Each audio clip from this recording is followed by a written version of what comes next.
Welcome to the Everything Cancer Podcast. This podcast is intended for survivors, those who love them, healthcare providers, and cancer support organizations. Our guests offer insight into the honest survivor experience, how challenges are met head-on, and where blessings are discovered. We cover effective self-advocacy on the bumpy road of cancer survivorship from the moment of diagnosis on. We talk about rekindling intimacy when cancer has changed your world. We are given behind the scenes insight into cancer care because understanding it better empowers you to advocate for yourself more effectively. We hear from leaders of cancer support organizations about their resources and how to access them or those like them. The Everything Cancer Podcast welcomes survivors who would like to share their journey and how they have met their challenges, providers who would like to share their empowering insight, and leaders of cancer support organizations who would like to share their stories and resources. We welcome support through sponsors, the Everything Cancer website, and our Patreon page. Please note the information shared on the Everything Cancer podcast is not intended as medical advice. Please always consult with your healthcare team. The staff at Everything Cancer podcast will not answer individual healthcare concern questions. Thank you for joining us, and we hope that you enjoy this episode and find it useful. Please do share it with other people if you think they'll benefit from it, and rate us on your favorite podcast platform. Thanks and take care. They believed I had weeks to live at the most without some kind of massive intervention. Welcome, everybody, to the Everything Cancer podcast. I have the pleasure of bringing to you today a person I consider a good friend and someone who is one of the most brave people I know and who has an incredible 4-year journey to share with us. This is Dr. Jonathan Raviotta, and he has his PhD in public health. He works for the University of Pittsburgh. He is an associate professor there, and he works in family medicine, where he has also been the central figure with launching Family Medicine Practice-Based Research Network. And I'm just so fascinated by that because this is really looking at our lives and our everyday lives and our interactions with our PCPs and impact on that and how that can be positively impacted with our health. Jonathan, can you tell us a little bit about, well, not a little bit, but a lot about how your journey has been over the past 4 years and how you started on this journey? Sure. And thanks so much for the kind introduction, Jill. I appreciate that. Well, I suppose this whole thing started about 4 years ago, right concurrent with the beginning of COVID. I noticed as I was completing my doctoral work and writing my dissertation that I was more tired than I used to be. Mowing the lawn would take me 2 tries instead of 1. I'd have to take a break in the middle of it. I noticed that I was getting short of breath, but to me, these were all normal symptoms of getting a doctoral degree. I was working full-time at Pitt, driving to and from work in Pittsburgh, and also doing my schoolwork and research and writing. And I mean, that takes a lot out of you. And I just assumed that the symptoms I was experiencing were normal and part of being fat, out of shape, and, not exercising enough. That progressed over the fall, and my PCP ran some tests and found that I was anemic, which was strange for somebody my age. I didn't have blood coming from anywhere. I hadn't recently suffered a gunshot wound or anything. So the reason why I was anemic was unknown. Jonathan, how old were you at this time? So I was 46. Okay, so young. As far as cancer goes. The right follow-up test was a colonoscopy, but this was the time when the world was shutting down. So nobody was offering colonoscopies at the time. And I had to wait a couple of months until I found a GI doc who would, as we developed protocols and things started happening again, scheduled this colonoscopy. It was scheduled for a Monday in April. And the Friday before that colonoscopy, I got terribly ill. I had awful bouts of diarrhea. I couldn't get away from the bathroom. And I was, just repeatedly going in and out. My wife, of course, was concerned and said, do you need to go to the hospital? And I was like, well, it's diarrhea. There's nothing anybody can do about this. I took Imodium. I'm sure it'll pass.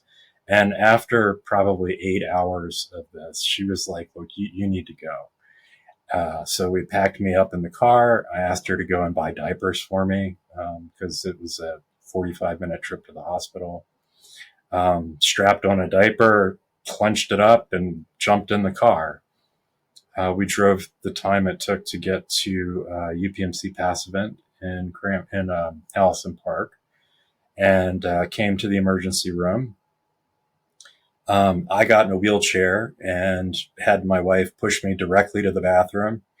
So jumped out of the wheelchair, and I heard her arguing with the staff there. You can't come in. Nobody's allowed to be in here, but I'm his wife, and what have you. And meanwhile, I was in the bathroom taking care of business. The nurse had to unlock the door because I couldn't get out of that bathroom either. And they threw me in the wheelchair and wheeled me back to a room and gave me some painkillers. And that finally gave me some relief to this endless bout of diarrhea. The nurse was really friendly. I was in a completely locked room with, airtight curtains and a closed door. My wife wasn't allowed to come in with me, so she sat in the car. They did a CT. I'm so sorry. I know this is hard. I know. Because your life really changed from this moment. Yeah. I came back from the CT, and at this point I was pretty well out of it with whatever medication they'd given me. And I get, just the stress of all of this. And the doctor came in. She was wearing the complete infectious control gear with the airtight suit and the mask. And it was really as though I had been abducted by aliens. And they were coming in to tell me that, that they were going to harvest my organs or something. This poor doctor approached me as though she was going to give me some kind of physical comfort, touch me on the leg or give me a hug or whatever, and then realized that she couldn't get close, so backed up. And standing at the foot of the bed, she told me, I'm so sorry you have cancer. Do you want me to call your wife in the parking lot? Oh, yeah. Jonathan, COVID really, those moments, they made what you went through so much harder. My gosh. Yeah, it was something else for sure. And now I'm emotional about it.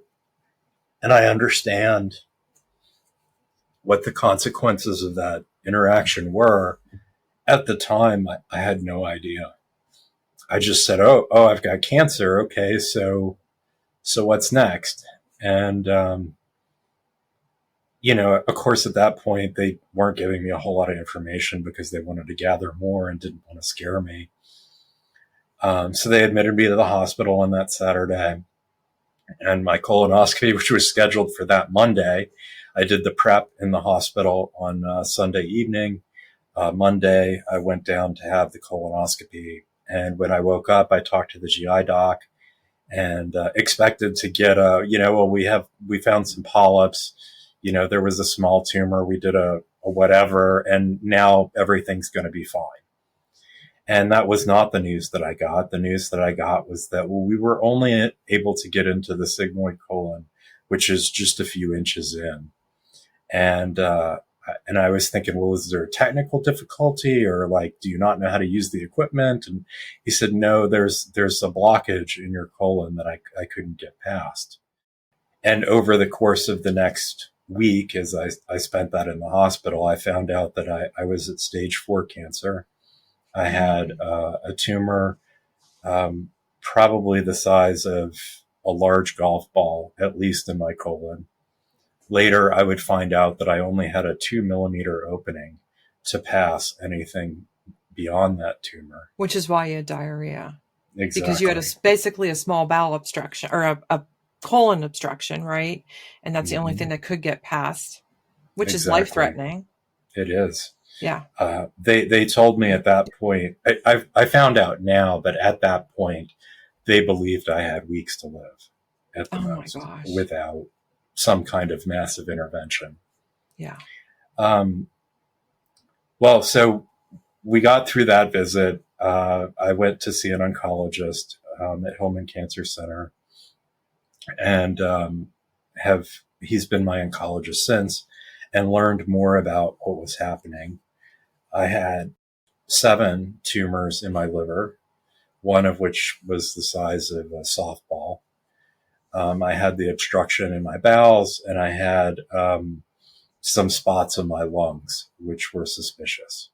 Chemotherapy first to try and reduce the size of the masses, get the cancer to stop progressing, and then after some period of time to do a surgical intervention. I had a successful colonoscopy from a GI doctor who placed a stent in my colon so that I was able to have a little more space. Mm-hmm. And they found that tumor was the only one in my colon. I had a surgical resection, so they took out several inches of my colon, reconnected it back together, wrapped it in pigskin, I suppose, and put me all back together. At the same time, I had one of the world-renowned liver specialists in the area do the resection on my liver. They amputated a third of my liver to get rid of the large tumor, and then did ablation to several of the other tumors to get them under control. I ended up with a scar from my pelvis all the way up to my sternum, and that was my first surgical intervention. I continued with chemotherapy for probably another year when they found some more spots cropping up on my liver. And I'd also developed a hernia from the original incision.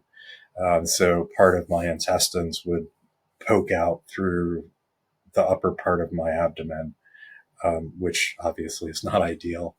So I had a second liver surgery where they addressed the hernia. Plastic surgeon did a procedure that detaches part of your abdominal muscles and reconstructs them. And whatever he did has worked really well. But it did change the way that my abdominal muscles function. So at this point, I have a lifting restriction. I'm not supposed to lift anything heavy. I shouldn't ever do sit-ups again.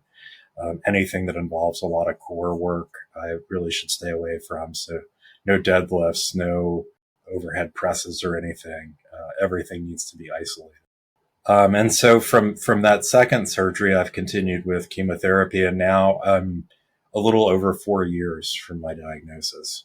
And the last year's worth of scans, including the one I had 2 days ago, show no evidence of disease, which is truly a miracle. Yeah.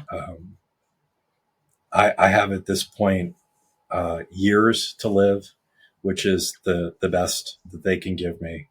Of course, I'd like to know which year, but they can't tell me that, just that I'm in no immediate danger. And I continue with oncology to get my chemotherapy once a month now. The protocol's every 2 weeks, but that was a decision that me and my oncologist made for quality of life to do it once a month instead of every 2 weeks. I like how you're explaining that you and your oncologist sat down and went over the protocol together. That's every 2 weeks. And you said it's interfering with what I want to do too much. And you made a shared decision. And that's really important for our listeners. That's really important. A shared decision for quality of life. So people, you can speak up for yourself. You can say what's important to you. And you can discuss with your oncologist the risks and the benefits of changing from the protocol to have an improved quality of life. So you made a shared decision with your oncologist to go for once a month. Yes, exactly right. And there are consequences to that decision. The literature would suggest other people's experience would suggest that I'm not going to live as long as I potentially could live if I got it every 2 weeks. But for me, it was a worthwhile trade-off because my career was impossible to do at the time when I was getting treatments every 2 weeks. I said I had a good week and a bad week, but now that I'm doing it once a month, I realized I just had a terrible week and a slightly less terrible week. And now that I do it once a month, I really do have a bad week and about a half of a bad week. And then the other 2.5, 3 weeks for me are good. I'm able to work completely. I'm able to do stuff around the house. I'm able to go on vacation. I'm able to get away from the bathroom. For those 3 weeks, I almost forget that I have cancer. And I'm much healthier when I go back to get my treatment. So I'm not as low as I was consistently before. And my oncologist, if I would ask him what he would recommend, he would say do every 2 weeks. As you said, we shared this decision. He said, I understand how important your job is to you and that you really want to accomplish some things. And as long as you understand that this is not the standard of care, that this is different from what is recommended and that there could be consequences, I'm happy to do whatever is best for you. Yeah, but Jonathan, I also wonder, and I bet you feed into this as well, how much your decreased stress, your increased sense of purpose, your increased sense of health is contributing to you having less likely chance of recurrence. Because there is a lot of literature that says that helps, which is why we need to take good care of ourselves and good care of our bodies. Yes, the treatment does make a difference, but taking care of ourselves does too. 100%, Jill. There's so much that goes into it. And cancer is such a complicated disease. It involves every system in your body. It involves your human psychology. It involves your family and your relationships. Everything, bar nothing, has changed about my life having this diagnosis. And not all in a bad way either. There have been many positives that have come out of understanding that I'm mortal, living my life for today and not for some future when I think I'll be smart enough or good enough or educated enough. I don't know that I have that time. I just have to do it today and hope that it's good enough. So you have had a major transformation in how you look at life through this experience. Yeah, absolutely. One of the things that is a shortcoming for me is to be too future focused. I'm a diligent planner and I want to know all of the steps between now and 10 years from now. And I spent a lot of my time planning for things that may or may not ever come to pass. And when I was diagnosed with cancer and realized that I may only have 6 months or a year or 5 years or some limited amount of time, it really changed my perspective from preparing for the future to living for today. And a lot of what has changed in my life has come out of those decisions that I'm not going to wait until I'm ready or until I think I'm prepared. I'm just going to do it today and hope for the best because I may not have another opportunity. I remember meeting you when you were in a really dark place. How did you get yourself out of that? There have been so many dark places in this journey, and some of them are unexpected. When I was first diagnosed, I really wasn't all that sad about it because I didn't understand how serious things were. And I jumped from being diagnosed right into treatment, and I was focused on not vomiting and handling these terrible side effects and learning how to deal with a career and families and what have you. And I didn't really understand and feel the weight of this until several months had passed. The second time, and probably when you met me, was after I had had a second surgery and been given a relatively clean bill of health. Because at that point, I had been preparing to die. I had my will in place. I'd done the financial things. My wife and I had signed joint documents. I had instructions in place, and I felt like I had set myself up that when I died, things would be taken care of. And I got the news that I was going to live. And that really threw me into a tailspin because I didn't know what I was living for at that point. Like I was living to die. I knew how to do that. Prior to cancer, I knew how to have a career and to plan for the future. But this ambiguous place of you're going to live a while longer, but we're really not sure how much longer. That was a very dark place for me. I didn't have a purpose for my life. I didn't have a goal. I didn't have a way to deal with living in the present. And that's when a lot changed for me about being focused on now and not looking so far ahead. It took me quite a while to figure that out because I've never lived my life like that before. Right. Having to live in the moment was something that took practice for me. Oh yeah, because it's a very uncomfortable thing to do when you're used to planning. Really uncomfortable. So you went to a therapist, right? And you still go? Yes, I do. And I'll mention that to the listeners that having a multidisciplinary team is critical. I mean, whether you've just got a small lump in your breast that you don't know whether it's cancer or not, or you've got full blown stage 4 months to live cancer, you need to have a multidisciplinary team because it is so complicated. Nobody can know everything that there is to know. Right. And I've had my treatment team is an oncologist, a palliative care physician, a psychiatrist, a therapist, my primary care physician, my liver surgeon. I had a GI surgeon. I had 3 GI doctors. One specialized in doing stents, which is apparently uncommon. Another specialized in, routine GI stuff. And another one was a surgeon. And all of these people have been necessary to me in some way or another. And I'll add your support group and Of course. your church group, your wife, and your Caring Bridge blog.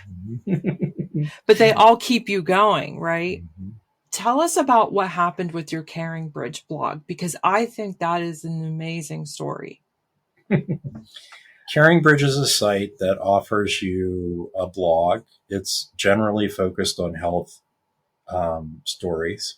So these are people who I just found out I have cancer, or, my dad is dying and he wanted to share his story.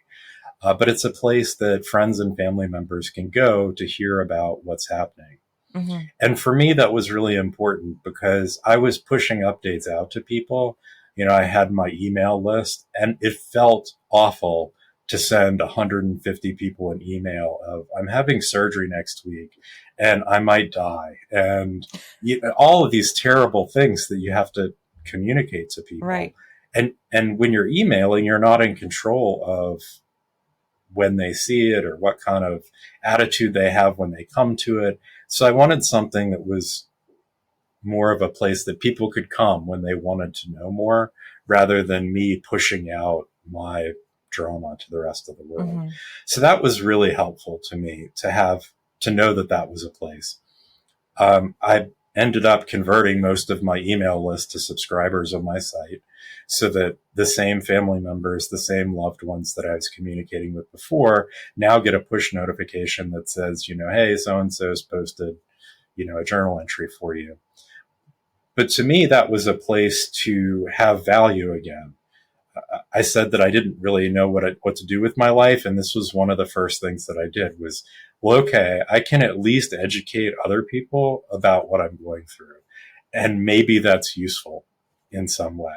And apparently it has been because the members of our support group and you, Jill, I'm doing this podcast now, have all said that it's been helpful to hear my story. And I guess I'm a humble guy. I don't, feel like I'm that important. And to have people tell me that it's helpful gave me value and gave me a reason to continue to share my journey.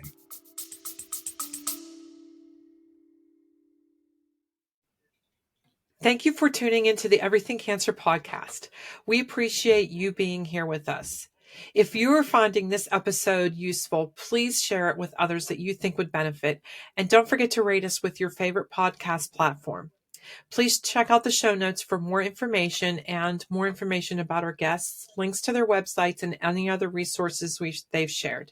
We aim to make it easy for you to connect and learn more about the valuable insights shared in each episode. We welcome support through sponsors, the Everything Cancer website, and our Patreon page. Please stay tuned for a brief word from our sponsors, and then we'll be right back to our episode. Thank you so much. Do you have a dry mouth that distracts you with that nasty feeling and taste? H2 Ocean has your solution, literally and figuratively, with its sea salt healing rinse. It's made from salt from the Red Sea, and it has other minerals that are beneficial to you in it. It also has lysozyme enzyme, which is soothing to the inside of your mouth, and xylitol, which makes your mouth water. It's very mild in flavor, yet refreshing. Does not make you suck in your cheeks like often happens with other mouthwashes. And it stays with you. Other mouthwashes, they're gone in 10 or 15 minutes. This has stayed with me for a few hours now, and it's great. I plan on using it before every podcast episode to keep my mouth moist without taking distracting sips of tea and so on while I'm talking. The links to the H2 Ocean sea salt healing rinse will be in the show notes, and then a QR code also on the YouTube version of this podcast. It's excellent to help rinsing with chemo mouth or irritation in your mouth from radiation, but mouth sores and just general everyday use. I find it really pleasant and really helpful to use. I hope you do too. Thanks. I think people that are listening are going to understand that. I'm going to ask you to share how much helpful has it been to you to have a community for you to share this with? Having many communities has been so important to me. And in fact, that's something that changed with cancer too. I had a moment of realization as I was planning my funeral that there wouldn't be many people there. In terms of the people that I knew and I felt connected to, it was a pretty short list. And that was one thing that I wanted to change. Not that I would have great attendance at my funeral, but the fact that I had lived such an isolated life and that I had been so fearful about the world that I protected myself by living without a lot of human contact. That was something that I wanted to change, because with cancer, it was beyond me. This is something I couldn't do by myself. And so for me, I have our Cancer Bridges community, which is a wonderful organization that provides support groups and counseling and resources and calendar events and all of the wonderful things that people experiencing cancer would like to have. I have my work community, which has grown over the past several years, people who knew what I was trying to do and could help me along the way. I have my friends and family community who know the more intimate details of my life and go with me to hold my hand and to visit me in the hospital. And then I have this huge anonymous community of people that seem to care and to find value in what I'm sharing. And for me, all of those communities are important, and they all serve a function in my health and recovery. It's much easier to go through it with other people than going through it alone. So I encourage you to reach out to your local support group. Just go online, type in cancer support, and see what comes up around your local area. The other thing you can do is you can type in cancercare.org, which offers free national online support groups that engage virtually nationwide. And they have oncology certified social workers that facilitate those or moderate those support groups. But don't go it alone. It makes a big difference to be with other people that know what you're talking about. And you don't have to explain anything. You can just listen and hear what they've been through and glean great information, great support from them. And you can share your story and they'll understand and they'll give you a shoulder to lean on. And they may offer you portions of their experience that will help you pave your way to be a little easier. It's an amazing resource to lean into. And I encourage you to make use of it, not to go it alone, and also to find ways to advocate for yourself through it and find courage to speak up for yourself when you need to. Jonathan, I really appreciate you sharing that. So your music has impacted you and has really made a difference on your journey. And you're doing something I don't think you would have ever thought you would have done prior. And that's playing at a church, right? Mm-hmm. So tell us a little bit about that. I think it's pretty great. Yeah. So once I got my head wrapped around the fact that I was going to live and needed to change. I love how you say that. Once I got my head wrapped around the fact that I was going to live, because I think most other people think of it as the other way. So it's kind of like, okay, once I got my head wrapped around the fact I was going to live. I'm sorry for interrupting you, but I just think it's great. So go ahead. No, not at all. I do view the world in kind of a strange way. All right, please. But once I did get my head wrapped around the fact that I was going to live, it left the void of, well, what do I do now? And my therapist suggested, well, have you ever made a bucket list before? And I said, well, no, that's great. That's a great idea. And it forced me to think about what I wanted, not whether it was convenient or whether I could afford it or if it would inconvenience other people, all of those things that we place limitations on around. It gave me permission to be selfish and to say, like, if the world revolved around me, these are the things that I would want to do before I die. And I have a list, and it grows and it shrinks because I'm knocking things off of it. One of the things that I found that was really important to me was to play music again. I learned how to play music when I was in high school. And as many of us do, stopped taking lessons and life happened and got a career. And, it wasn't something that I had time for. But I remembered how much joy it gave me as a teenager. And my goal with the bucket list was to do things that are joyful. And so I said, well, I'll be brave and I'll try this again. This is one of the blessings of COVID, that you can do virtually everything online now. Mm-hmm. And as a cancer patient, that is a huge boon because it is hard to get away from the toilet or to have enough energy to walk up hills or to drive yourself at night when you're taking medication. There's so many limitations to your physical life.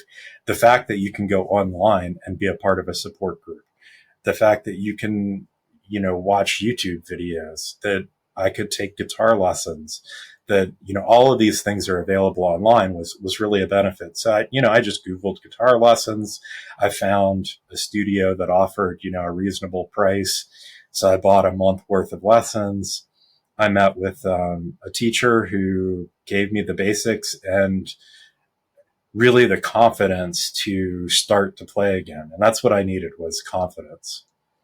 I also went, and after a month worth of guitar lessons, I said, well, maybe I could take voice lessons again too. So I hired a voice teacher through the internet, and, I met with him for 6 weeks, and that was to fulfill a bucket list item for my wife. I'd always wanted to serenade her and never had the confidence to sing for her. Oh, obviously you love her deeply. Yeah. And this was a hard time for us too. Mm-hmm. And sorry to not go chronologically, but it's okay. It's all right. At this point in my journey, when I was wanting to express things to her, we were growing further apart. Mm-hmm. And as you said earlier, having a therapist is important because this is a disease of your mind as well. Mm-hmm. It doesn't just affect your body. It affects everything about you, your relationships, the way that you view the world. Yeah. And this was part of the journey that my wife and I had. I was focused on things cancer. She was focused on having keeping the house running, having a life, dealing with the fact that her husband of at that time, I guess 16 years, might not be with her for much longer. All of the uncertainty around the next test and when the next shoe's going to fall. The fact that we're both relatively young and have to work. It's not like I'm retired and she's retired. And so going to sit with me at my chemo treatments, that's not something that was easy for us. She had to take time off work. And, for the years that I was in treatment, we didn't take vacations, not because we couldn't do it because of cancer, but because all of our vacation time went towards treatments and dealing with doctor's appointments. And I mean, at the worst time, I was seeing 3 doctors a week. And how do you do that when you also have a job and what have you? So anyway, this was a very difficult time for her as well. And she retreated into the things that made her feel joyful. And to me, it was difficult because I was alone. Like I said, I didn't have big support groups at the time. I didn't have connection to other people. And I was very dependent on her for handling all of my physical and my emotional needs. And that was really, it was too much. It was unfair to ask her to do. So I recognized that this distance was forming between us. And I said to myself, well, what can I do to overcome this? I want to focus on her. So we planned this midwinter getaway in February, where we would go skiing and go on like a sleigh ride and sit in front of a fire and have a week's time at a chalet when we could enjoy one another. And I decided that in addition to doing that, I would work up a song for her. So I picked out with my voice teacher like 3 different songs, got the backing tracks for it, which is something you can do now. Back in my day, you had to play drums, you had to play guitar, you had to play, but now you can just go to YouTube and look up karaoke version for, whatever you want to play. Well, thank you for educating our listeners on how to do that, because that's great. Yeah. One of the other members of my treatment team is my loving higher power, who I believe to be the God of Christian understanding. And he has made it possible for many serendipitous coincidences to happen. And one of the things that came out of this was my therapist started as a music therapist and went to hospitals to encourage other people, and found that she had an interest in personal counseling, and that went on to get her degree to do that. But that meant that I had a therapist who knew what it was like to be a musician and knew how to get me on the path to musicianship, and encouraged me to sing a song for my wife, and told me that you can download this little YouTube thing that'll slow it down for you and change the pitch and, whatever. So like that was one of those many blessings that I've had along the way, that this person was perfectly suited to help me with this goal. But that's what happened. So we set up the week long midwinter getaway. I had, downloaded the backing tracks. I had the lyrics on my phone, and it was just a matter of planning when I would do this. And, one day while we were at the hotel, before we were getting ready to go somewhere, I said, hang on, sit down. I want to share something with you, and put on the song and listened to the song on my phone as I sang along with the lyrics, and, got it done. And she appreciated it. And it has led now to a much more full involvement in music, which has become one of the central pillars of my health at this point. For me, music is something that I can do anytime. Like I can sing whether I'm sick. I can play guitar whether I can get out of the house or not. And these are things. I bought a guitar specifically for this. So this is my daily driver. It's an Ibanez Q52. And for those of you that can't see it, because this is a podcast, the It's features blue. of It's these beautiful. guitars, right? It's blue. It's beautiful. Mm-hmm. It's also especially lightweight. There's no knobs at the top of the neck. They are at the bottom of the neck. Mm-hmm. And that's to make it more ergonomic and lighter, so Mm-hmm. it doesn't tip over sideways. There's also a cutaway in the center of the bottom so that when you sit down, it rests on your leg. Very right cool. in the cutaway Yeah. right there. And anyway, this guitar, as compared to this guitar, you can see Mm-hmm. the Yes. difference in size. Well, anyway, I got this one specifically so that if I was sick in bed and things got to the point that I couldn't get out of bed anymore, I could still play this guitar. You're still planning ahead. Well, I am. Yeah, I know. Well, hey, But yeah, I think that's a great way to do it, though. when you want to convince your wife you need to spend a bunch of money on guitar, having a lot of reasons is good. So. You're right about that. Yeah. Music for me is something that I can be creative with. Mm-hmm. I can be joyful about. It kills a lot of time, which as a cancer patient, you have a lot on your hands of time just sitting around because you're not playing golf often with other people. You're not going on trips.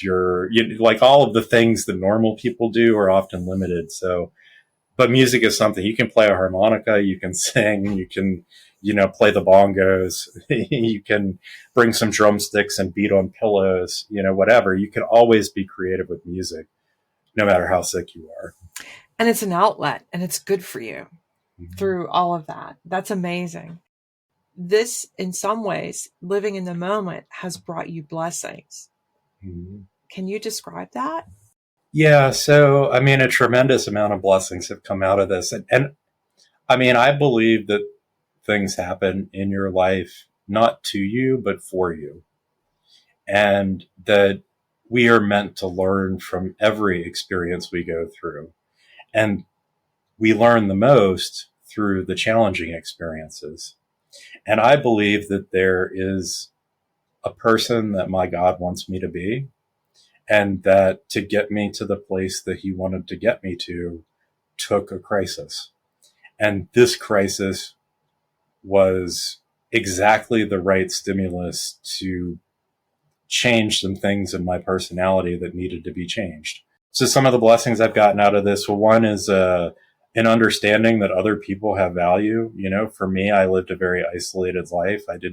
I was scared of other people. Other people were hurtful to me. I didn't grow up with a lot of positive experiences with people. And I pretty much have discounted other folks and just done life my own way and figured that if it needed to be done, it was up to me and I had to figure it out. And I know how to weld. I know how to change stuff in cars. I know how to roof. I know how to do plumbing, not because all of these things are fun and exciting to me, but because I felt like I couldn't depend on other people to do them for me. And cancer changed that. I had to learn to depend on other people. I remember after finding out that my GI doctor couldn't get past whatever, I was laying in bed in the hospital thinking about new ways to develop a device that could go around corners in Europe. That's crazy. That's ridiculous. Like, that's not my job to develop medical devices to solve problems. And I had to understand that there are lots of capable people solving all kinds of problems that relate to me. And I had to learn how to trust them and to just let go and know that lots of people smarter than me are working on all of this stuff.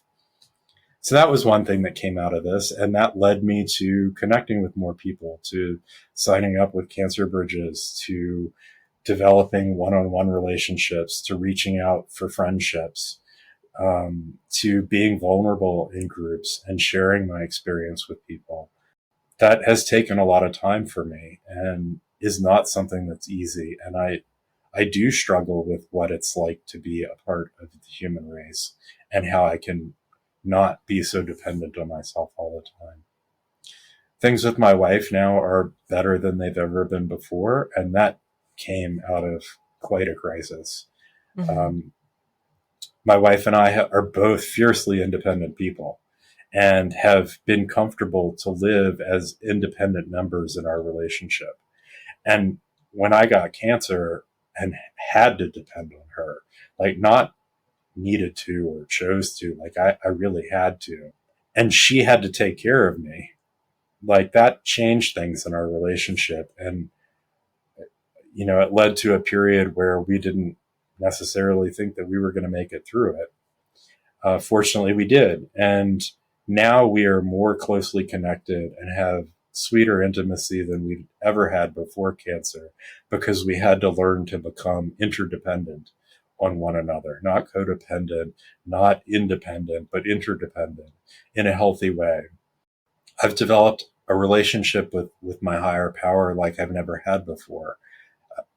One of the things that happened to me when I thought I was going to die was I had to face what happens. Like, I mean, it's an esoteric question to most people. What happens when you die? Well, 50 years from now, I'll figure that out. It's just not a big deal. But when you're in the hospital contemplating whether or not you're going to make it to next week, that becomes really important. And in my blog, I've written a lot about spirituality and what I've had to wrestle through. It's forced me to really understand what my beliefs are and challenge my beliefs. Is this something that I believe because it's what I was taught growing up? Or is this something that I believe because I really believe that it's true? What's my source of information for this? Is this just common human wisdom, or is this something that came from God? And I've had to wrestle through all of those things, but now it's brought me to a place of interdependence on my God and understanding that I can trust on not just people, but the universe to give me what I need when I need it. And the fact that I'm alive after over 4 years with a very aggressive, difficult cancer that was diagnosed at a very late stage, there is zero reason why I should be alive now. And the statistics say that only 12% of people diagnosed at stage 4 colon cancer will survive past 5 years. That means that I'm in that 12% who have threaded the needle because I expect to make it past 5 years. That is completely a miracle. And so many other miracles, like I said, with my therapist being a music therapist, for me finding the right people to encourage me along the way, to becoming connected with Cancer Bridges, to finding Caring Bridges, like all of these things are divine and have come to me not out of my own doing, but out of the love of other people or my God making this capable for me. As you mentioned, I now spend a great deal of time in worship. I mean, that's one of my favorite ways to play music is to play in the band at church. I've learned how to play bass guitar, acoustic guitar, electric guitar, and now I'm working on lead guitar, all because it's a spot for me to play in the band on Sundays and a way for me to worship God that is comfortable for me. That's amazing. And you've become a force to be reckoned with at Cancer Bridges. You're taking things and running with them for other people, to help other people, which is amazing. Share with us, I think what you're doing in the project you've gotten off the ground in your work is amazing. If you could share briefly with our audience what you're doing, because it's going to make an impact for so many people.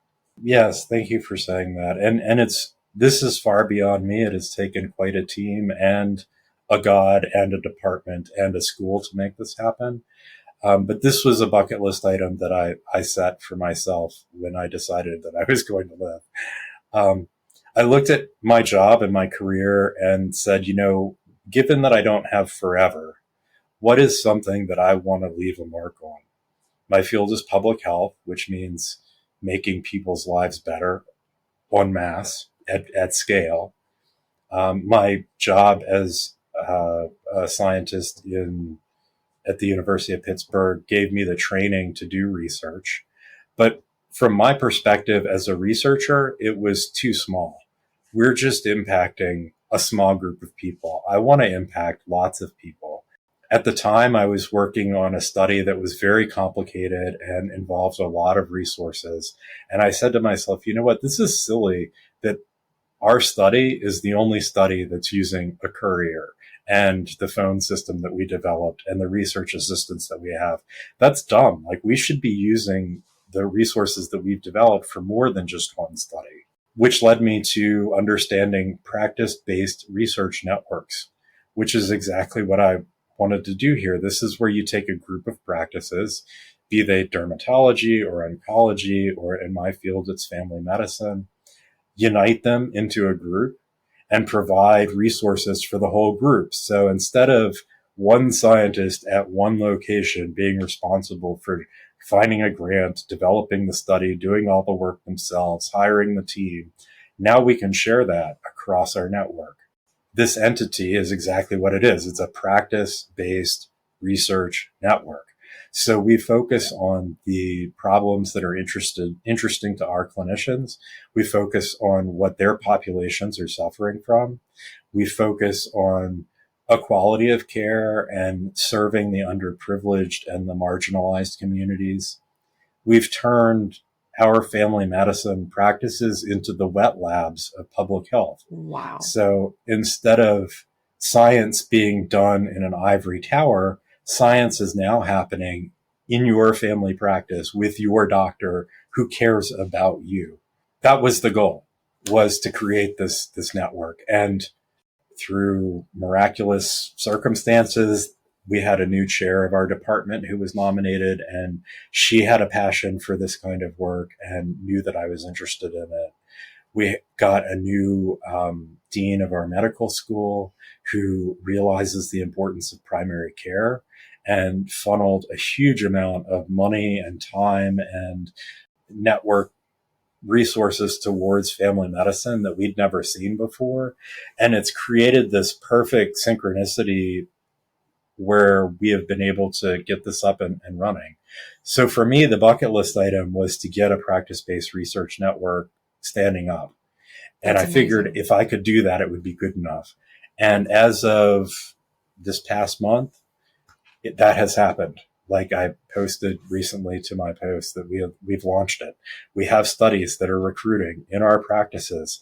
We have doctors who are coming to us and saying, I want to do this. And so it's done. And it's now working. It's working. Yeah, exactly. And so now the next bucket list item is, well, what do we want to do next with it? Because I'm not dead yet. Because I'm not dead yet. I mean, family medicine is on the front lines. It's on the front lines of everything. And like you said, with the underprivileged, it's on the front lines for everyone. Our babies, our teenagers, our pediatrics, our 20-somethings, our people and families, our elderly. It's on the front lines of everything. My gosh, Jonathan, I'm in tears. Well, thank you. I mean, I've looked at this selfishly as being my swan song. You know, when I hear people give my eulogy, I want them to mention that I made a difference in the nation's health, that I've done something to take the gifts that I've been given in my intellect and my interests and my experience and turn that into something that's useful to other people. And this network, I believe, is a vehicle that will live on beyond me, and that I can put my stamp on the world and say, like, I was part of this. I was part of the team that created this, and look at the value that's come out of it. We right now are just finished recruiting for a multi-cancer blood screening test. This is a test where you'll give blood. They'll send it off to a lab, and it looks for DNA fragments floating around in your bloodstream that come from cancer cells. And they can tell now with this one blood test what kind of cancer you have, what organ system it's associated with, and the predictive value of this is 50 times better than a mammogram. You know, that's an example of something that has happened in our network that research is actively happening on, that is going to change the lives of the 40-somethings who are diagnosed with cancer. No longer will you have to wait for a colonoscopy. You can just have a blood test and find out what's going on. Thank you for giving us that glimpse into the future. That's really, really cool. I mean, what you're doing right now is amazing. Really, it's just amazing. I would love to close this. Thank you for your time. Is there anything else you'd like to share? Human beings are are wired to understand stories. Mm-hmm. That's the way that we've translated knowledge through the generations, is in telling of stories. Mm-hmm. And if you look at Aesop's fables or the Bible or the Psalms or poetry or literature, the history of the world is laid out in stories about people. And so for me, part of the legacy that I want to leave is a very transparent exposition of what it's like to live with cancer. And I've got some really unflattering posts in my stream on my journal that I've debated many times about whether I want to take down or not. And for me, I've chosen not to take them down. I've chosen to leave them as they are because that's part of what my experience has been, that it hasn't always been pretty, that I haven't always known the right answers, that I've gone down dead ends and caused drama in my life and had problems in my marriage and, my family I've had crises with. I mean, but that's part of the story of cancer. And I think that that's important for people to know. And hopefully my testimony of this is where I started, this is what I went through, and here's where I ended up can be used by other people. The psychologist, my therapist treating other people, you in relating what I've been through to other Cancer Bridges members, you in your practice, being able to share with some other 47-year-old, look, I know this seems terrible right now, but I know this other guy and he lived 10 years beyond his diagnosis and he had weeks to live when he was diagnosed. Like, that's the kind of things that I think people need to hear, in addition to a randomized controlled trial of 5,000 individuals showed this other thing. It's also important to know that those people, each one of them has a story and that you can learn from their experiences. It's important to know there's always hope.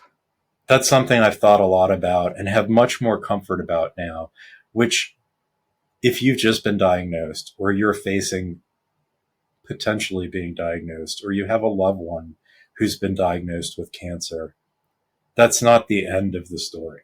That even up to the very end, when you enter hospice care, there is still joy to be had.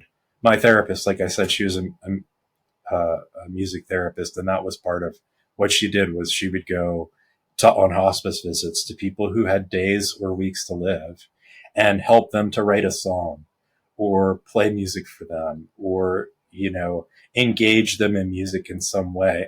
And that's still value, like if in the last hours of your life, you're able to express yourself in music to family members in a way that you hadn't before, or you're able to derive comfort in the final days of your journey, there is always something to be gained and to live for and to look forward to. What a beautiful way to give hope to people for those moments. If you were a bird, what kind of bird would you like to be and why? Well, when I was a child, my favorite bird was an eagle. And I liked an eagle because it soared above everything and looked down on the world from above and didn't get involved, but it was a bird of prey and had great power, was able to cause life and death, among other things, but still didn't get involved in the fray too much. Now, I would prefer to think of myself as a butterfly, that I've gone through a metamorphosis that turned me into soup and shook everything up. And somehow out of this soup, I've broken free of a cocoon and have dried my wings through the hard fought process of emerging. And now I'm able to fly in, I don't know, what do you call them? A flock of butterflies? Yeah, but among other animals of my own ilk, and to participate in the world, to go from flower to flower pollinating, to share my beauty with the rest of the world. And that, I think, is a different perspective than what I had growing up. Thank you for your time, Jonathan. This has been a great journey with you. Well, thank you, Jill, for having me. I'm always open to sharing my experience, strength, and hope with the world. And I would just say a silent prayer for everybody that's listening, that they take something from this and their life is better in some small way because they know you and now they know. Thank you for joining us on this episode of the Everything Cancer podcast. We hope you found the conversation as insightful and as inspiring as we did. Remember, all the details about our guest, including their contact information and links to resources they've shared on their websites, will be included in the show notes. If you've enjoyed this episode, please consider supporting us by visiting our website, checking out our Patreon page, or becoming a sponsor. Your support helps us to continue to bring you these important discussions. Don't forget to subscribe to the Everything Cancer podcast on your favorite platform and follow us on social media. Always remember, the information shared here is not intended as medical advice. For any personal health concerns, please consult with your healthcare team. Thank you so much for listening, and we look forward to having you back with us again next time. And for anybody that you have invited to join us, please reach out if you would like to be a sponsor. We would welcome you. Thank you.